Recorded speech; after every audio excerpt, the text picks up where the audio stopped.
அன்பினர்களே, இன்று ஜலச்சந்தியில் ஈரானின் 2 ஆளில்லா விமானங்களை அமெரிக்கா அளித்திருக்கிறது. எப்பவும் ஈரான் தான் அளிக்கிற, நாங்க அளிக்க மாட்டோமா என்ன? ஜலச்சந்தியில் கப்பல் போக்குவரத்தை குறிவைத்த 2 ஈரானின் ஆளில்லா விமானங்களை அளித்துள்ளதாக அமெரிக்கா சென்டர்காம் தெரிவித்துள்ளது. மத்திய கிழக்கில் பதட்டம் மீண்டும் அதிகரித்துள்ள நிலையில் போரிடும் படைகளுக்கு இடையே இந்த முருகல் நிலை ஏற்பட்டுள்ளது. இன்று 7ஆம் தேதி ஞாயிற்றுக்கிழமை ஹார்மஸ் பகுதியில் சர்வதேச கப்பல் போக்குவரத்திற்கு அச்சுறுத்தலாக இருந்த ஈரானின் 2 ஆளில்லா விமானங்களை ட்ரோன்ஸ்களை அமெரிக்க ராணுவம் சுட்டு வீழ்த்தியதாக அமெரிக்க கட்டளை மத்திய சென்ட்ரல் காம் தெரிவித்திருக்கின்றது. இந்த ஆளில்லா விமானங்கள் சர்வதேச கடல்வழி போக்குவரத்திற்கு நேரடி அச்சுறுத்தலாக இருந்ததால் தற்காப்பு நடவடிக்கையாக இவை அளிக்கப்பட்டுள்ளதாக அமெரிக்கா தெரிவித்துள்ளது. இந்த சம்பவத்திற்கு முன்னதாக கடந்த வெள்ளிக்கிழமை 4 ஈரானிய ஆளில்லா விமானங்கள் சுட்டு வீழ்த்தப்பட்டதாகவும் அதனை தொடர்ந்து ஈரானின் கடலோர கண்காணிப்பு ரேடார் தளங்கள் மீது அமெரிக்கா தாக்குதல் நடத்தியதாகவும் தகவல்கள் தெரிவிக்கின்றன. இப்பகுதியில் ஈரான் மற்றும் அமெரிக்கா இடையே நீண்ட நாட்களாக நிலவி வரும் பதட்டத்தின் ஒரு பகுதியாக இந்த மோதல்கள் நிகழ்ந்து வருகின்றன. அமெரிக்க மத்திய சென்ட்ரல் கட்டளை, அதாவது சென்ட்ரல் கமாண்ட் வெளியிட்டுள்ள அறிக்கையின்படி ஜூன் 7 இன்று ஞாயிற்றுக்கிழமை காலை ஹார்மஸ் நீரிணையில் சர்வதேச கப்பல் போக்குவரத்திற்கு அச்சுறுத்தலாக இருந்த ஈரானின் 2 ஆளில்லா விமானங்களை அமெரிக்க படைகள் இடைமறித்து சுட்டு வீழ்த்தியதாக தெரிவித்துள்ளது.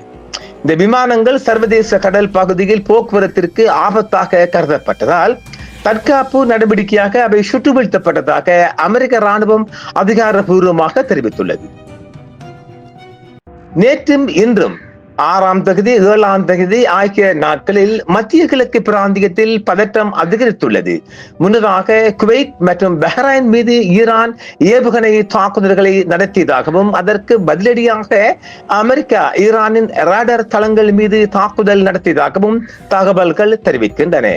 இந்த வார இறுதியில் ஜூன் 6, 7 நேற்றும் இன்றும் ஈரான் ஏவுகணைகள் மற்றும் ஆளில்லா விமானங்களை ஏவியதும் அதற்கு அமெரிக்கா எதிர்வினை ஆற்றியதும் ஒரு தீவிரமான மோதல் சுழற்சியாக பார்க்கப்படுகிறது. மத்திய கிழக்கில் பதட்டம் மீண்டும் அதிகரித்துள்ள நிலையில் போரிடும் படைகளுக்கு இடையேயான சமீபத்திய மோதலாக ஹார்மஸ் ஜலச்சந்தி கப்பல் போக்குவரத்திற்கு அச்சுறுத்தலாக இருந்த 2 ஈரான் தாக்குதல் ஆளில்லா விமானங்களை சுட்டு வீழ்த்திய சம்பவம் ஒரு பரபரப்பு சம்பவமாகவும் பார்க்கப்படுகிறது. இதற்கு இன்று முன்னதாக ஹார்மஸ் ஜலச்சந்தியில் சர்வதேச கடல் போக்குவரத்திற்கு அச்சுறுத்தலாக இருந்த 2 ஈரான் ஒருவழி தாக்குதல் ஆளில்லா விமானங்களை மத்திய கிழக்கில் உள்ள அமெரிக்க படைகள் சுட்டு வீழ்த்தின என்றும் மத்திய சென்ட்ரல் காம் தெரிவித்துள்ளது. ஈரானிய ஆக்கிரமிப்புக்கு எதிராக தொடர்ந்து தற்காத்துக் கொள்ள அமெரிக்க படைகள் நிலைநிறுத்தப்பட்டு வருகின்றது என்றும் தெரிவிக்கப்படுகிறது. ஜலச்சந்தியை நோக்கி ஏவப்பட்ட 4 ஈரான் தாக்குதல் ஆளில்லா விமானங்களை தங்கள் படைகள் சுட்டு வீழ்த்தியதாகவும் பின்னர் ஈரான் கடலோர கண்காணிப்பு ரேடார் தளங்களை தாக்கியதாகவும் சென்ட்ரல் கமாண்ட் தெரிவித்திருக்கின்றது.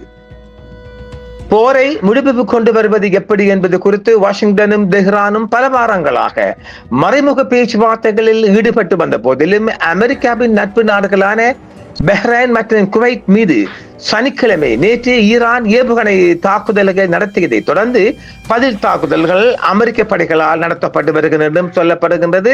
அதற்கான சேத மதிப்பீடுகள் இன்னும் எமக்கு கிடைக்கவில்லை என்பதும் மேலதிக தகவல். ஆக வளைகுடாவில் ஜலச்சந்தியில் தொடர்ச்சியான தாக்குதல் மற்றும் பதற்றங்கள் அதிகரித்து வருவதை காட்டுகின்றது. மீண்டும் இன்று இரவும் ஏதாவது தாக்குதல் நடைபெறலாம் என்றும் எதிர்பார்க்கப்படுகிறது. அந்த தாக்குதல் செய்திகள் நாளை காலை கிடைக்கும்.